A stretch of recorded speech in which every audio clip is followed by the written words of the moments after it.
I recently played a game over the board for the first time in quite a while. I missed the British Championships, and I had a very interesting game against Robin Haldane, and it was probably not brilliantly well played by me.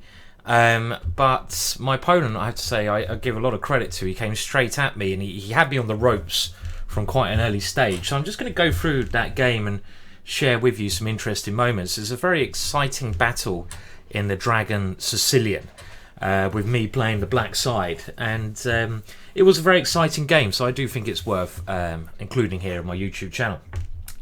Now, Robin, very nice chap who plays from Streatham and Brixton Chess Club, I believe, and the photo above is via them on Google, so all credit to them. They have a great website, go and check them out. Very nice guy, and he's got a reputation of being a complete hacker. Now, I had the black pieces, and he started with e4 against me, and I was in the mood for enjoying the fun. Now, normally, let's say this was a FIDE rated game, which it wasn't. It was a club match for the Battersea Summer Chess League, a great league in London. I would probably not try to play my opponent at their own game, even if I'm an aggressive player. I'd probably, if it is a FIDE rated game, even pick something a bit more boring and where I don't give my opponent the chance to do what he wants to do. This is very important at high level. Why enter into positions your opponent's comfortable with? And, you know, if you want to be a good player, you have to be flexible. But today I wanted some action, so I thought, right, let's just go for the Dragon Sicilian. And I remember I had a game against Robin previously where I also nearly lost, but I managed to win in the Dragon, but it was very exciting. And the Dragon Sicilian is obviously where we play g6 in the open Sicilian here. My opponent, being the aggressive player he is, played the main attacking line, the so-called Yugoslav attack, with Queen d2, favoured by most players, and this is the real test of the Dragon. White wants to swap off dark-squared bishops, push Harry the h-pawn, open up the h-file, bring the queen into h6, and checkmate on h7. Very simple plan, you know, sack, mate, as I think Bobby Fischer said. What does he do when he plays against a dragon? Sack, mate. So I think it is more black who has to tread with care in the dragon. So I now avoided the main theoretical line, which goes castles, d5. Because I'm not one to keep up with the latest theory anymore. I don't enjoy doing that, and I rather go my own way.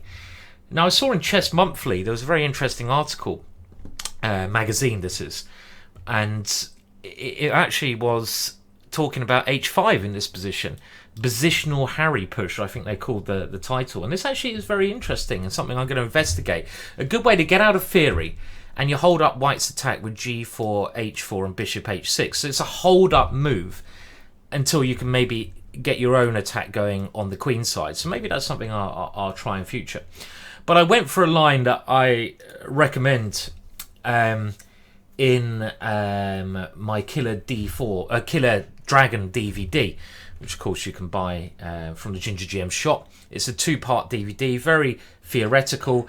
I basically give one very theoretical line and one side line, which you might want to play if you want to avoid the main theory. And the line I played here is the side line, because the game now continued with not castling, which is the other main move, but bishop c4, a favourite of Bobby Fischer's. This bishop is very strong here. Castles, and this is a main line. The bishop is good here because when White goes h4, h5 and tries to attack, he will want to take on g6.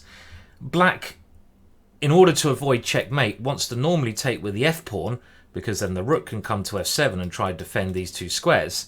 But with the bishop here, if White can ever achieve this push and take on g6, the f-pawn is pinned, so you have to take with the h-pawn. So it's a good attacking move. So black cannot mess about now. I play knight e5, bishop b3, the main move, and here the real sharp theory, which again I go into in some depth in this Dragon DVD if you want to learn about it, is rook c8. And this is currently, I think, all right for black, but it is very, very theoretical. And Again, I like going my own way, especially in fun league matches where we're playing in a bar and it's a nice social environment. This is not the World Championships, so let's enjoy ourselves. A little gambit I've been known to play here is B5. Very interesting move.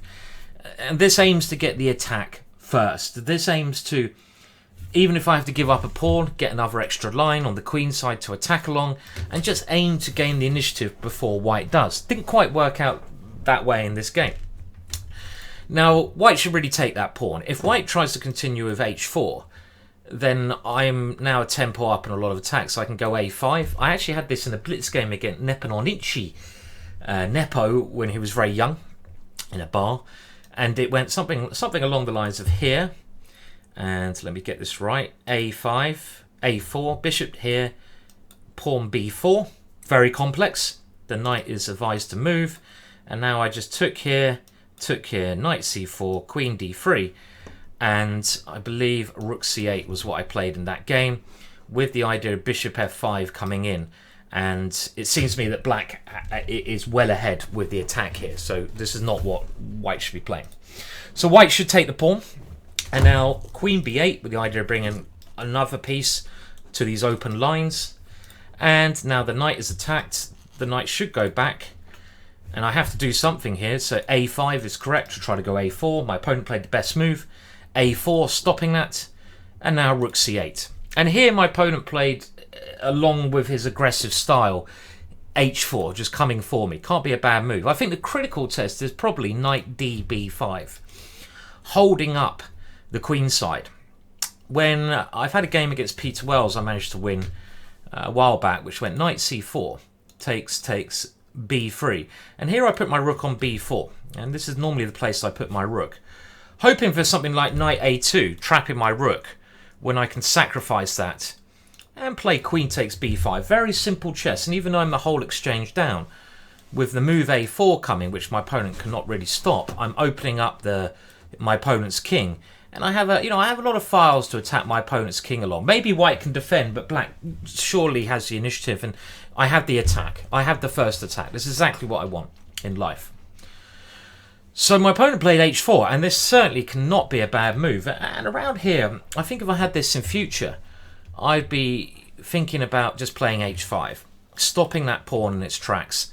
If g4, I can either take that one, or even just get on with my attack. So I think I would not play the way I did, but I was in super aggressive mode today, so I thought I'll let him attack me, I'll attack him. Let's see who gets there first. Let's have a race. So the whole point of this setup for black is to play knight c4 at some point. My opponent doesn't want to lose his dark square bishop. This is a key piece to attack with. He needs this piece. So bishop takes, rook takes. Now I'm threatening to take on a4. So b3, the correct move, and here I had my first long think. Now it's still, I do prefer white here, I'll be honest. This is why I think I should have played h5 and slowed him down, because it's very hard for me actually, even though I've got two open lines. It's not easy to break through here, especially if my opponent always has some knight b5. Now I spent ages here looking at the super aggressive move, queen b4, trying to come in to a3. After the game, my opponent mentioned that he was going to go knight b1 here, which was certainly a move I was a little bit concerned about. But maybe I can swap queens and have a bit of play. But I didn't see an answer to what happens if he takes my rook. I was going to go queen a3 check, king b1, rook b8 check. And now I thought he plays knight on cb5. If he plays the other knight to b5, I'm winning here. I'll let you guys in the chat to say how can black win in this position, and this was the line I saw in the game. Black to play and get a good position, maybe not completely winning, but a better position. Even though I'm a rook down, it's possible here. But I didn't see an answer to the other knight coming here. For example, if I take on a4, trying to dislodge this knight, queen d3 was the move I feared, just coming over to b3 and exchanging off. But these are the kind of lines you should be looking at. You should be looking in double-edged positions rather than retreating or moving my rook, trying to bring in the pieces to attack. But it doesn't work here. Probably the best move is rook c5, because then, again, if he plays h5, I can probably just take this pawn and I hold things up with my knight, with my rook. rook b4 is what I continue playing, and my opponent here again played a very good move. He played h5, just getting on with it. Typical attacking good move. I had this against Grandmaster Joseph Gallagher, this position, who I believe played Queen e2 here. And there's a couple of ideas in this position, but one very interesting new novelty here, which I haven't spoken about before, is actually d5. With the idea, if my opponent takes it, bring the queen to d6. And if something like knight d here, get rid of that knight and play queen e5.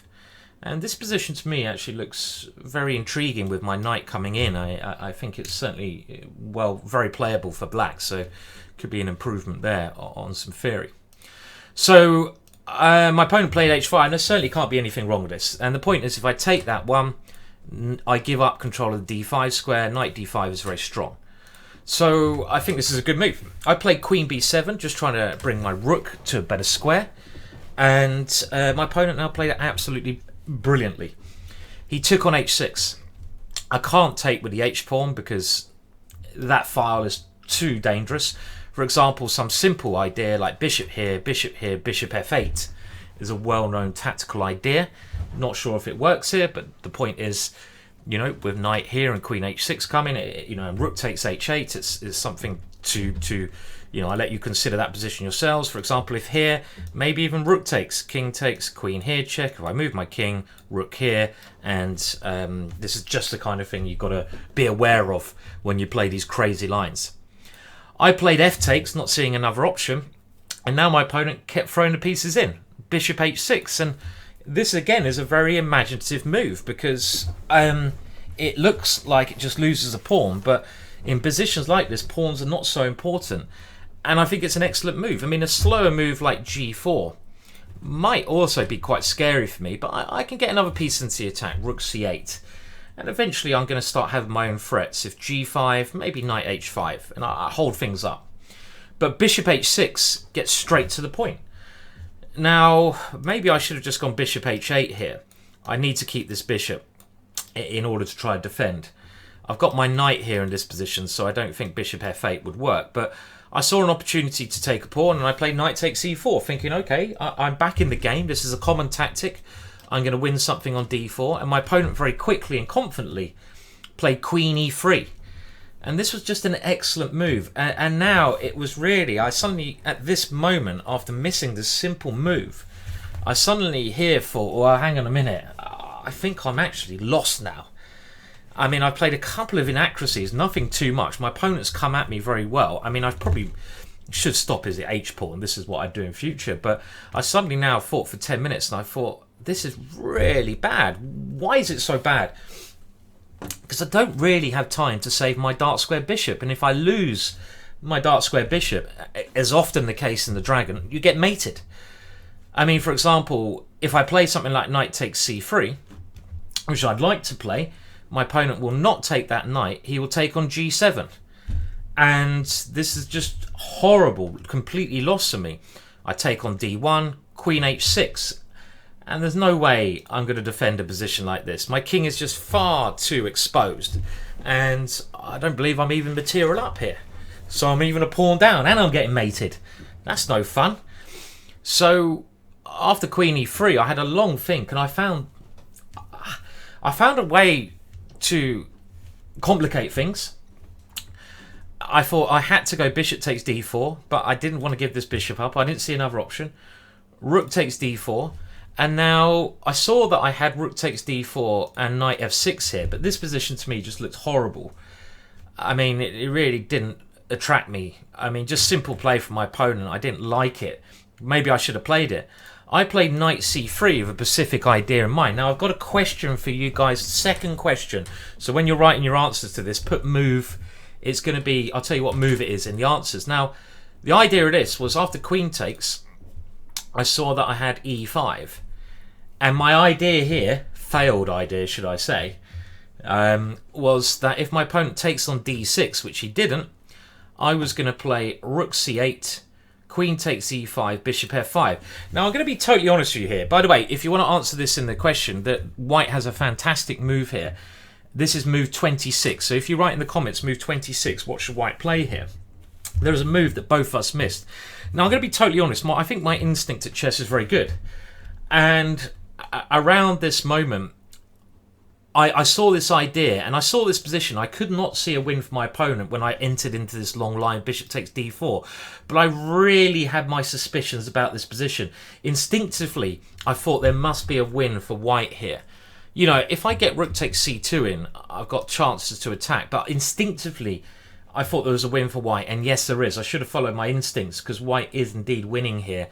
Sometimes you can just, you know, you can just instinctively see it. So what is white's best way to win this position? That's a question for you. In the game, my opponent played rook takes b4, and now things are starting to get okay for me. I managed to extinguish some of the attack, and my opponent now made another mistake. He went into an ending where I'm absolutely fine. And okay, the game loses some of its interest now. We get this ending. I'm not going to go deep into the ending. The only question I'm going to ask you is, later on, and I don't have the complete moves correct, but later on, we got to a position like this, where, okay, I picked up the piece, and I had the famous rook and bishop versus rook. Now, I might do a video on this at some point, but I clearly need to do a bit of extra work on it myself before I understand how to put the most pressure on white. This position is probably a draw. If white is defending, white should probably put his rook on e2, which is the so-called second rank defense. This is the hardest defense, but I think I had a position like this where I now made a mistake. The question is, where should you put your bishop? It wasn't completely similar to this, but it's a similar idea. Should it go on c4 or e4? Now in the game I had it on c4 and I was trying to win this position, you know, and I couldn't manage it and it ended in a draw. Funny thing was, actually 5 minutes before the end, we were told during play that we had to leave the venue as the venue was shutting down. So a little bit rushed, but it was a very long game, and my opponent had defended very well to secure the draw. But the question is, what Richard Bates, International Master Richard Bates, after the game came up to me and said, well, yeah, the thing you're missing is, in order to win this position, which is very logical when you think about it, I don't know why I didn't think about this, probably the Cronenberg that I was being fed, was the bishop should always be on e4 in the central square in order to win this. So even though I had this position and we played about, what I should have done at some stage, somehow, it's quite hard to do, but at some stage, let's say, I'm not sure how I do this, but at some stage I need to move my bishop to e4. So I need to try to arrange that. Maybe king d4, and if a check, bishop here, and then if the king goes here, we go bishop e4, and this is the way that you should try to win it, because the bishop is in a put it in the most central square. That's the one thing I learned from the ending about this game, which I'm going to go away and study a bit more. I thought I was quite good at this ending, but failed. I need to really master this endgame, which is a draw with correct play, but it's certainly not an easy draw, and it's something with the bishop and rook you should be using to really win the majority of your games against players, because it's so hard to defend. Anyway, interesting game. I'm going to leave it at that. So I've given you two questions there. Question one was earlier on. We won't go back there, but the main question is, white to play in this position, what winning variation did we both miss here for my opponent? And one thing I would like to say here, it was an exciting game. Very risky playing this way as black, because you know, if your opponent plays as well as Robin did, you can lose. You know, you can lose against anyone. That's why generally against lower rated players in ELO rated tournaments, I don't try to play these sharp lines all the time unless I've got a very clever idea planned. Because if I'm playing the 2100 and I'm 400 points ahead of them, I give them a free chance to just attack me and mate me without getting into the subtleties of the game. And of course, I'm not saying Robin wouldn't beat me in a normal game, but I'm playing to his strengths here. And the one good thing about that was we both played a very exciting game. And as I'm sure you can agree, Robin played very, very well. He just kept coming at me, kept attacking me with standard ideas. And it was an interesting game, which I think I should include on this channel. Hence I did. So thank you for that. I'll be back again soon with more videos. I am definitely streaming today, 8 PM. I didn't get around to it yesterday, unfortunately, but I am Friday night, 8 PM British Summer Time. I'll be streaming my Twitch channel. Hope to see you then. So I hope you enjoyed the video. Please do subscribe to my channel. There's a little button in the corner, you can do that now. And please do like. See you all again soon.